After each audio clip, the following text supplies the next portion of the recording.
AP ప్రభుత్వం దూకుడు మీదుంది. ముఖ్యంగా వైఎస్సార్ కాంగ్రెస్ పార్టీ నేతల అరెస్టులు, కేసుల నమోదు విషయంలో దూకుడు ప్రదర్శిస్తోంది. మద్యం కుంభకోణంలో ఒకవైపు అరెస్టులు జరుగుతున్నాయి. మరోవైపు వల్లభనేని వంశీమోహన్పై కేసుల మీద కేసులు నమోదవుతున్నాయి. ఆయన ఇంకా రిమాండ్ ఖైదీగానే కొనసాగుతున్నారు. తాజాగా మాజీ మంత్రి కొడాలి నానిపై లుక్అవుట్ జారీ అయ్యింది. దేశంలోని అన్ని విమానాశ్రయాలు, పోర్టులకు సర్క్యులర్ పంపించారు. ఇప్పటికే కొడాలి నానిపై పలు కేసులు నమోదయ్యాయి. ఈ నేపథ్యంలో ఆయన దేశం విడిచి వెళ్లకుండా ఏపీ పోలీసులు ఆయనకు లుక్అవుట్ నోటీసులు జారీ చేశారు. గత కొంతకాలంగా కొడాలి నాని అనారోగ్యంతో బాధపడుతున్న సంగతి తెలిసిందే. వైద్యుల సూచనల మేరకు అమెరికాలో వైద్య పరీక్షలు చేయించుకోవాల్సి ఉంది. అయితే ఆయనపై కేసులు నమోదైన దృష్ట్యా ఏపీ పోలీసులు లుక్అవుట్ నోటీసులు జారీ చేయటం విశేషం.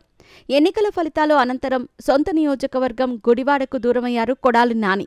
వైఎస్సార్ కాంగ్రెస్ పార్టీ కార్యకలాపాల్లో కూడా యాక్టివ్ తగ్గించారు. అరెస్ట్ భయంతోనే కొడాలి నాని రాష్ట్రానికి దూరంగా ఉన్నట్టు వార్తలు వచ్చాయి. అయితే తన స్నేహితుడు వల్లభనేని వంశీమోహన్ అరెస్టు తర్వాత ఆయనను పరామర్శించేందుకు విజయవాడ వచ్చాడు కొడాలి నాని.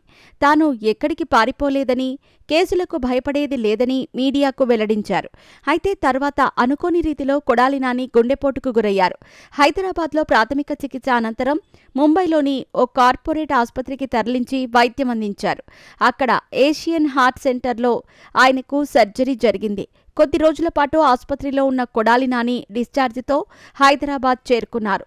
అక్కడే విశ్రాంతి తీసుకుంటున్నారు. అయితే వైద్యుల సూచనల మేరకు ఆయన అమెరికాలో వైద్య పరీక్షల కోసం వెళతారనే ప్రచారం జరిగింది. అమెరికాకు వెళతారన్న నేపథ్యంలో కొడాలి నానికి లుక్అవుట్ సర్క్యులర్ జారీ చేయాలని పోలీసులు నిర్ణయించారు. ఆన్లైన్ ద్వారా జారీ చేశారు. దేశంలోని అన్ని విమానాశ్రయాలు, కోర్టులకు సర్క్యులర్ పంపించారు. కొడాలి నానిపై ఇప్పటికే పలు కేసులు నమోదయ్యాయి. దీంతో ఆయన దేశం విడిచి వెళ్లకుండా లుక్అవుట్ నోటీసులు జారీ చేశారు ఏపీ పోలీసులు. కొడాలి నానిపై నమోదైన కేసుల విచారణ జరుగుతున్న నేపథ్యంలో ఆయన కదలికలపై నిఘా పెట్టాలని డీజీపీకి టీడీపీ రాష్ట్ర కార్యవర్గ కార్యదర్శి శ్రీనివాస్ ఫిర్యాదు చేశారు. కొడాలి నాని అమెరికా వెళ్లకుండా ఆయన పాస్పోర్ట్ సీజ్ చేయాలని కోరారు. దీనిపై కృష్ణా జిల్లా గంగాధర్ రావు స్పందించారు. పరిశీలనలు జరుపుతున్నారు.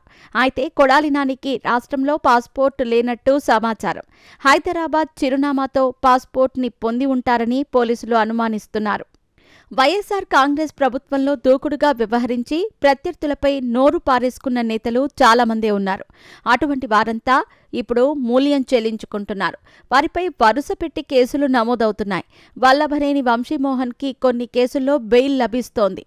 అయితే అదే సమయంలో మరికొన్ని కేసులు నమోదవుతున్నాయి.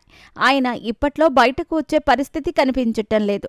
వల్లభనేని వంశీతో పాటు కొడాలి నాని టీడీపీ నాయకత్వంపై విరుచుకు పడటంలో ముందుండేవారు. ఇప్పుడు వీరిద్దరూ చిక్కుల్లో పడ్డారు.